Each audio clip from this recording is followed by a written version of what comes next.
Morning, Mark. Good morning. You're early. How are you? I'm doing well. Great. You get me up this early every other Wednesday. Well, I'm glad to contribute to your quality of life. Yeah, it's a good thing. I tend to get up this time so I can either go biking in the morning or do some work. Mm. Hey, whatever happened to the joint working group we have with CSA? I have been disconnected from that for a while. I know you guys have been working on a document. Has that been finalized and published? I was so out of It's in touch. the publication process. Hmm. Um, I we ended up getting busy, so I go to this meeting and Mark goes to that one. So I don't know the exact status of it. I see. Okay. Got it. Okay. Um, so let's get started. I do not know who Portions else no is going to takers. attend. Well, might as well. Yeah. So, okay, I'm going to start with the usual. I'm going to put in the chat the meeting minutes. You can add yourself and our. Um, I'm going to start sharing my screen. I know you Uh, poked this at the TAC. Did you get any enthusiasm for other people joining us? nope. No. But there is an issue I wanted to address today. And after that, I'm going to basically tell the TAC that they need to find someone else to take over this. That's Okay. because I'm my enthusiasm for solitary work um, is satisfied by other things I'm doing. Um, Fair enough. I actually do have to go at 7:30 today. all right, no, we'll be done before then because okay. I want to talk through something with you because I do not have a concrete proposal, but this came up, perked up my ears. We are formulating control objectives for confidential computing at the firm. Okay. And th- the person who's authoring the control objective, I mean, he and I went back and forth on a number of things. And, I'm being consulted because I'm sort of the resident expert on these matters. And usually I'm the one telling them what to do uh, for obvious reasons. Yep. But this time I saw something. I was like, oh my God, you had a good point.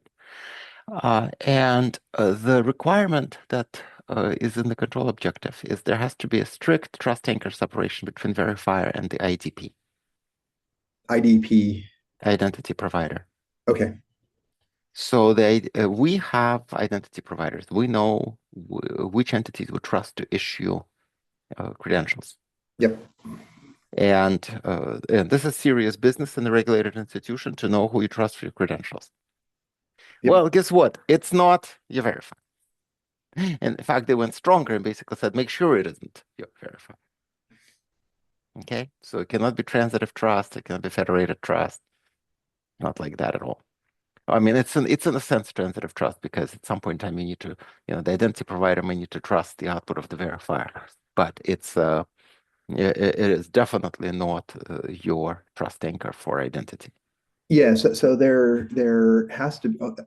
I would have thought there had to be a transitive relationship, but keep going. Yeah, it is. I mean, it's transitive in that sense that yes, but it's not it's not like a child CA, put it that way. Yep.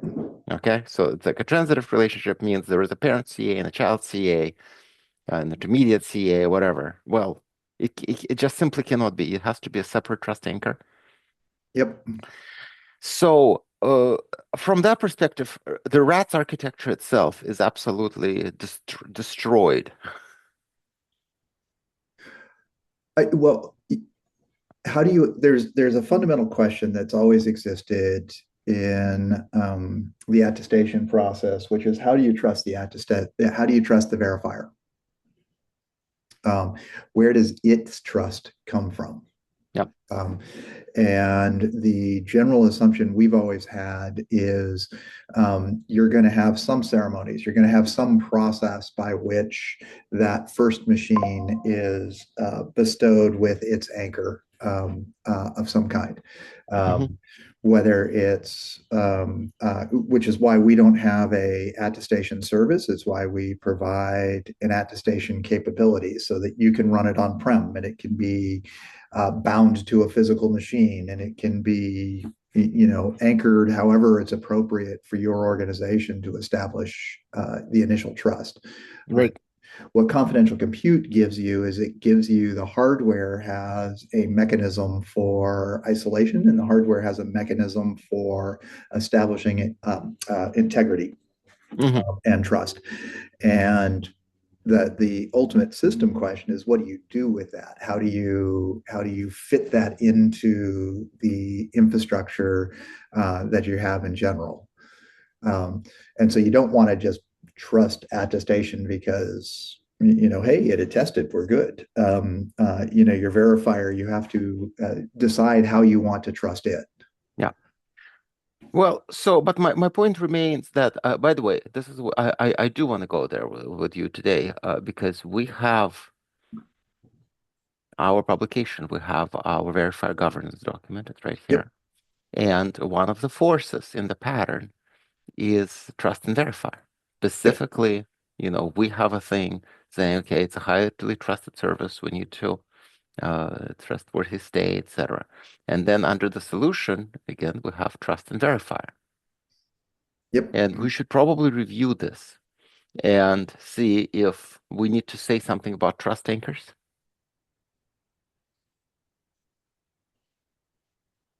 And we can maybe author something and put a pull request in.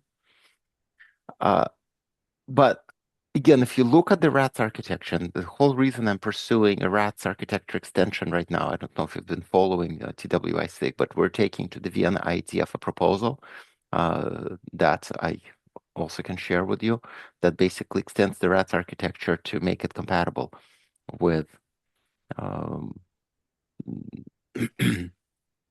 with the fact that at some point in time, as a result of remote attestation, you need to issue actual credentials. I thought our get out of jail card for the verifier and how do you trust the verifier was statement one here. The verifier servers must be properly administered. It runs expected code in a secure configuration on a system properly administered by the VSO. It's a generic statement, right? And yes, We, I mean it's generic enough to say fine if you, but we may want to put additional statements on here. So, for instance, uh, like we're talking about code and configuration, we said nothing about keys. the fair enough. I don't think we said much about keys in this document overall, but there's a lot of heavy lifting in here, like the words properly administered. And if you go back up there, Well, it talks about reference values, right? It talks about code and configuration. yeah, but It even talks about policies. reference values and endorser identities, those are things that are being given to the verification service. Yes. They don't establish trust in the verification service. Trust in the verification service is established because it's a properly administered box on a system that's properly administered, all under the control of the VSO. And maybe we said properly administered too many times, but if I were to do anything to make a change here, I would define what properly administered is. How do you get its keys? Well, but here's again, we can say we can talk about properly administered. It's orthogonal to what I am saying, and I'm not objecting to what you're saying. Maybe we should definitely maybe we should provide additional guidance for what that means. In fact, reference values and endorser identities. I mean, these are all also statements that need to be trusted, Yep. right? So we say nothing about that. We talk about the most recent. We say nothing about trustworthy. Maybe what we need to do is write a paragraph zero that, and I'm sure we've got this in here somewhere, that says the verifier is the root of trust for the overall system. All trust downstream is Yeah, derived from this root of trust. So we say that computational computing requires a trusted verifier. Yep. And then verifier plays a crucial role in computational computing. It's the ultimate arbiter of the identity and security state of computational computing workload. Okay. Uh, it is extremely important to properly govern verifier. But we're talking about roles and assets. So roles are not changing here. What are the assets? Software configuration secrets, right? Encryption, signing, and secure operation. So there is at least slip service there. Oh, that's actually, no, that's verifier service. Verifier tenant secrets.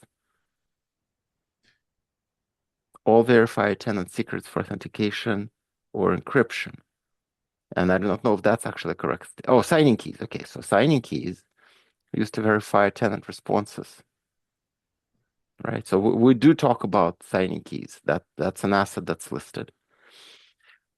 Yeah, but those are keys that are given to the verifier to sign for the tenants. That's the anchor. That's the trust anchor. But you've got to give that to the verifier, and so there's maybe that's what we need to describe because we've got it in the forces. Maybe we need to describe how do you establish trust in the verifier in the first place, and that's a system that's going to live outside of confidential computing. That's a ceremony by which trust is granted to it in the first place.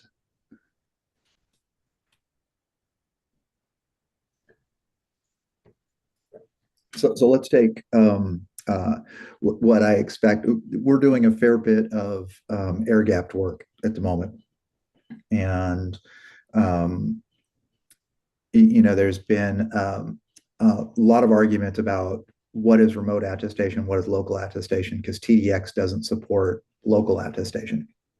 Um, Okay. uh, but what we ultimately mean by that is I've got a private network that's got, say, 100 machines on it. Yeah. And I need to have a verification service, as per this document, Hmm. that is set up on that network. And Yeah. it's going to be, it's got to be trusted in some way. And Hmm. so there's a process to what we're setting up at the moment is we're setting up a attestation verifier that's sealed to a particular machine Okay. that then all of the other machines do remote attestation to that verifier that's on the local network. Okay. And so from the government's point of view, this is local attestation because it's air gapped from the outside world. But from a confidential compute point of view, it's still remote attestation with rats because machine A is going to call over to the local attestation verifier service, and that local attestation service, you have to have a way to bring the system up. And so what we're doing is we're sealing that to a particular machine so that when you bring that machine up, if you had picked up that entire piece of code that's encrypted and tried to run it on some other machine, it won't run. It will only run on the trusted machine that you've established as the source of truth for your So verification. explain that to me again. How does that work? So the sealing process on SGX Yeah. is you can ask the hardware to encrypt something that Oh, only that. local. You're basically doing the seal to the platform, and you're Yep. basically saying if I take all of that and I just plop it on a different box, I actually have to especially provision every new box because it's going to have some local secrets there. I don't have, but I don't have to provision every single box. I only have to provision the one that's going to have the attestation verifier on it. No, but I mean, verifiers, the even your local verifier. I mean, usually these things you create replicas If you for want replicas, availability. if you want replicas, then you're going to need to seal it for each individual box that it can Right, run. that's what I'm saying. You Yep, cannot simply like each replica needs to be individually provisioned. correct. Okay, well that makes sense. Right. So, but I put that all in the category of that's work that lives outside of confidential computing that has to be brought to the table so that you have your Yeah. initial root of trust. Okay, so maybe we can start listing some issues we're finding. So definitely, well, in my mind, we need to talk about so this specifically under the verifier tenant signing keys, these signing keys make the verifier the root of trust. Like we should at least mention this because Yep. yeah, and and then later we can basically say like maybe just give an escape valve, but an organization may require that the root of trust for workload identity needs to be separate from the verifier root of trust or the trust anchor. In which case, you need to convert statements made by the verifier into statements made by the identity provider. There's a yes, and so the vast majority of the document, I don't think we have to make any changes to, but there's a picture in here that has how does the private key get into the hardware, Yeah. and maybe we need a Is section. this the diagram? Yep, We yep. And where does it talk about provisioning keys into the well, verifier? you're provisioning keys into the CPUs, but what we haven't done is we haven't done a similar picture for how do you provision a attestation verifier. Because likewise, the line, the CPU manufacturer, this line exists outside of confidential computing, Hmm. but it's the tie back to the 509 cert that you need to produce. The CPU is going to generate its random entropy, so it's going to generate a key, and then it's going to share that endorsement key out. Um, how do you want to establish trust in the verifier as a similar exterior process? Okay, help me out here under topics because in the next 15 minutes we're not going to finish all this authoring. Yep. Let's so uh, tenant signing keys are what make it the trust anchor for confidential computing. The trust anchor for confidential computing may have to be distinct from the trust anchor for workload identity. And then here we can reference. And then maybe say something about verifier. So actually, the other thing, reference, establish how trust, no, document how trust in reference values,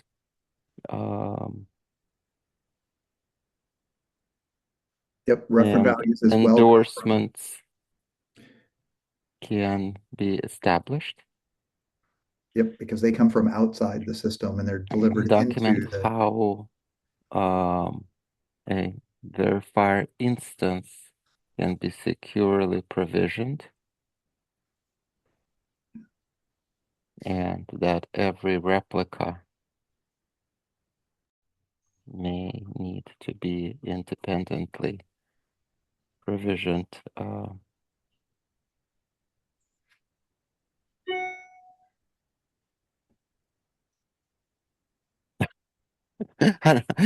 I'm just putting some words down. I mean, but feel free to correct what I'm saying here.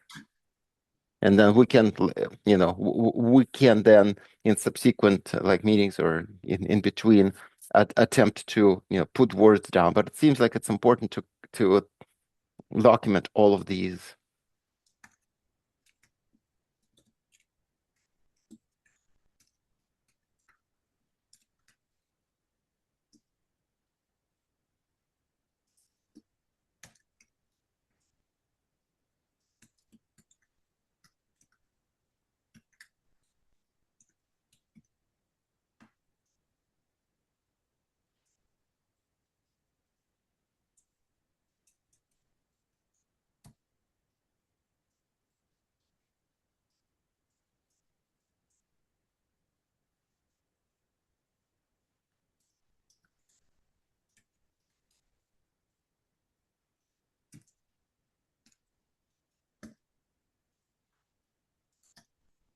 Like there's got to be some kind of a ceremony. So say say we decide to trust the Microsoft Attestation Service. Well, Microsoft Attestation Service is just a host for, the secrets we're going to share with it. So we need to know that we are, in fact, talking to the Microsoft Attestation Service before we put, anything super secret of ours in there.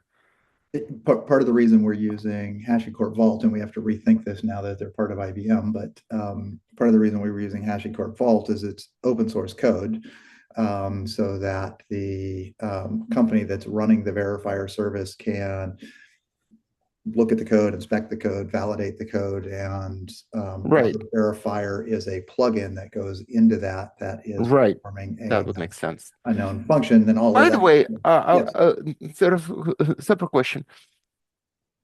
For what solutions exist in the marketplace today for on-premise verifiers? Like just general purpose that, like say we want to set up a verifier in our own on-premises data center. What are our options? I'm aware of exactly 0 options today. I know of only one, which is ours. I don't know of any competitors All right, because but yours is, however, specialized to your solution. Yours is not a general no, purpose verifier, is it? no, it's a general purpose verifier. We intentionally don't uh, uh, we use the standard attestation reports that are coming out of the hardware. And matter of fact, one of the things we do with all of the cloud services is we get to the raw report, as opposed to trying to reuse something else. Okay. Because like if you use Microsoft's attestation service, they've written their own protocol for that. If you use Google's, they've written their own protocol for Yeah, that. I know that, Um, and uh, there's an we cannot put something that doesn't run in our data center into our SLA. Like yep. if Um, if the link to Microsoft goes down, all of a sudden, we you we can't set up cannot be workloads. left without a verifier. It has to be on Yep. premise. Yep. Yep. Yeah. So that was from our part, that was intended to be all generic open source code that we weren't doing anything special with. Hmm. The only other one I know of, and I don't think it's an attestation verifier, is Fortanix, but that's an HSM. Yeah, for Tanix it's just interesting. Yeah, because we like something needs to exist that also works with a workload identity. Because that's going to become, especially with this Yep. trust anchor separation requirement. By the way, you guys should participate in TWI work that we're taking to ITF because we're basically defining a new, I guess, a new standard, a new set of protocols uh, that will allow the output of the verified attestation results to feed into whatever issues the credential to the workload. We should probably be part of that then, because what we focused on was doing absolutely nothing that was proprietary there. Yeah. So let me show you real quick what it is we've been up to. It's actually probably important for. Let's take a look. What is. Where do I keep this stuff?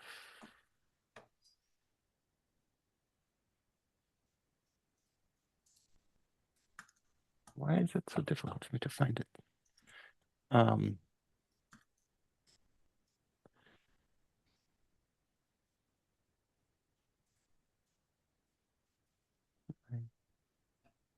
Come on, open up, open up. There we go. Oh, why it's so slow?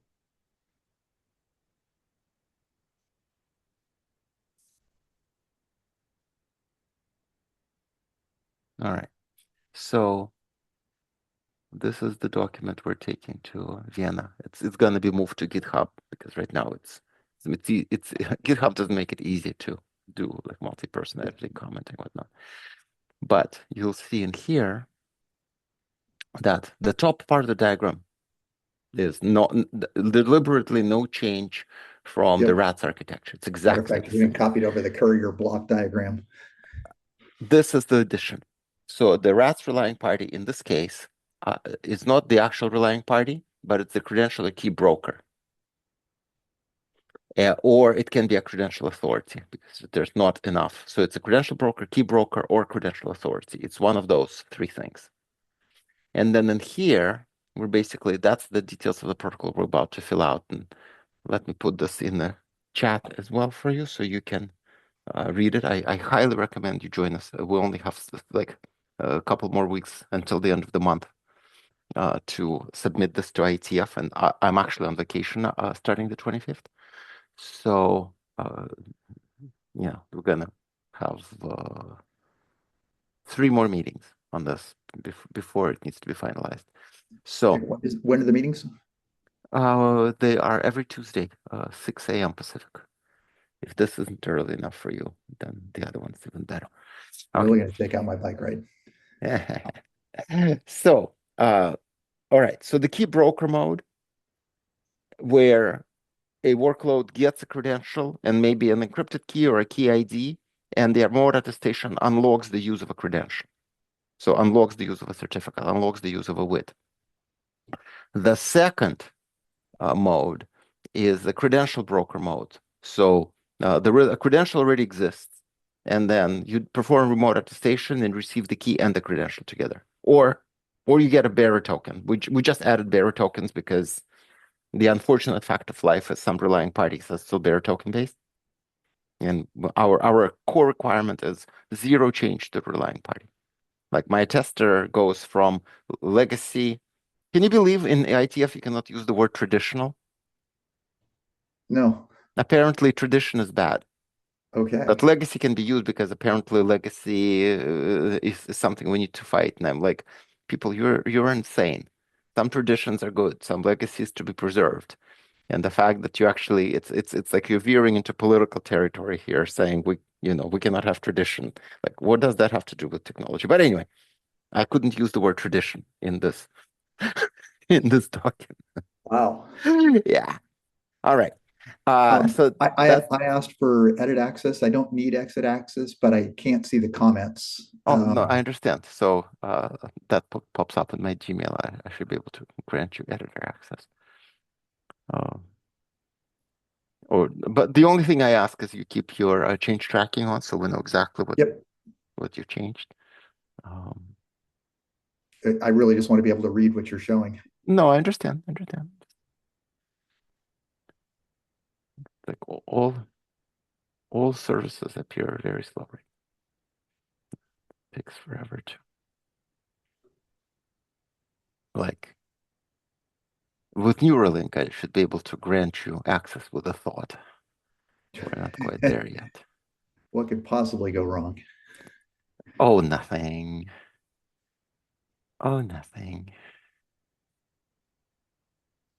All right. You are editor as of right now. So refresh should be good. Now Okay. I can see all the text you're showing. All right. So now we have credential broker mode. So again, credential exists or key exists as in case 1. Here, credential authority mode. I need to actually talk about the anchor separation here, which actually can still work. It's just the RAT's relying party effectively receives a CSR. And the important thing is then the attester creates an asymmetric signing key, issues effectively an attested CSR, and the relying party works with the credential authority, but returns an actual honest-to-God credential around that key. Make sense? Yep. All right, so those are the 3 modes. Another document you should probably read while we're at it is this one. That's the TWI profile for replica workloads. That's the document that inside the TWI we did that again. So let me copy the link and stick it in the chat for you.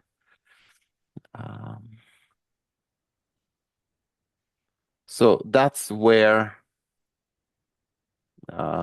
you get the key and credential broker. So for replicas, the replicas are functionally indistinguishable from the point of view of clients and servers for obvious reasons. So effectively, a credential is pre-provisioned, and then attestation unlocks the use of a credential. And then in this document, we have swim lane diagrams and a full threat model, but we do not do bearer tokens here. We're in TWI, because it's trustworthy workload identity, we scope bearer tokens out, like wholesale. But for Vienna, because we want to basically unlock the use of completely unchanging relying parties everywhere. So again, you'll see your swimlane diagrams down there. There are Yep. mermaid charts. Anyway, but for the Vienna IETF submission, we are unlocking the use of bearer tokens as well, with a security consideration and an asterisk, whatever. But that's, again, the unfortunate deployment requirement. So I think we're going to wrap up here. I got to drop. Because you got So to cool. I drop. want to continue with you. So again, well, we can resume in 2 weeks. Okay. But that's it's good that we collected the issues. Now we can document them and update the Verify Governance doc. Good. All right. All right. In a bit. Thank you, Steve. Take care. Bye-bye.